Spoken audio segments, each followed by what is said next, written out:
রাজধানীর উত্তরার milestone college ক্যাম্পাসে বিমান বাহিনীর একটি প্রশিক্ষণ বিমান বিধ্বস্ত হয়েছে। এই মর্মান্তিক দুর্ঘটনায় এখন পর্যন্ত একজন নিহত এবং ২৭ জন আহত হয়েছেন, যাদের জাতীয় বার্ন ইনস্টিটিউটে ভর্তি করা হয়েছে। ফায়ার সার্ভিসের ৯টি ইউনিট আগুন নিয়ন্ত্রণে কাজ করছে।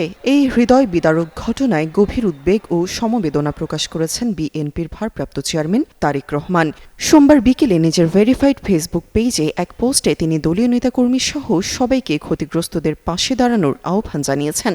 তিনি বলেন, আমরা মাইলস্টোন কলেজে বিমান দুর্ঘটনায় গভীরভাবে মর্মাহত। যে প্রতিষ্ঠানগুলো শিক্ষার্থীদের শেখা, বিকাশ ও মানসিক সুস্থতার সহায়ক হওয়ার কথা, সেখানে এমন ভয়ঙ্কর অভিজ্ঞতা কোনো ছাত্রছাত্রীর জন্যই কাম্য নয়।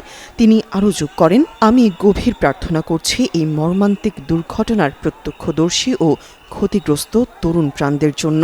পাশাপাশি বিএনপির সব নেতা, কর্মী ও পেশাজীবী সমাজের প্রতি আহ্বান জানাই, এই সময়ে যেন আমরা ক্ষতিগ্রস্তদের পাশে দাঁড়াই। একটি ঐক্যবদ্ধ জাতি হিসেবে আমাদের এই সংকট কাটিয়ে উঠতেই হবে।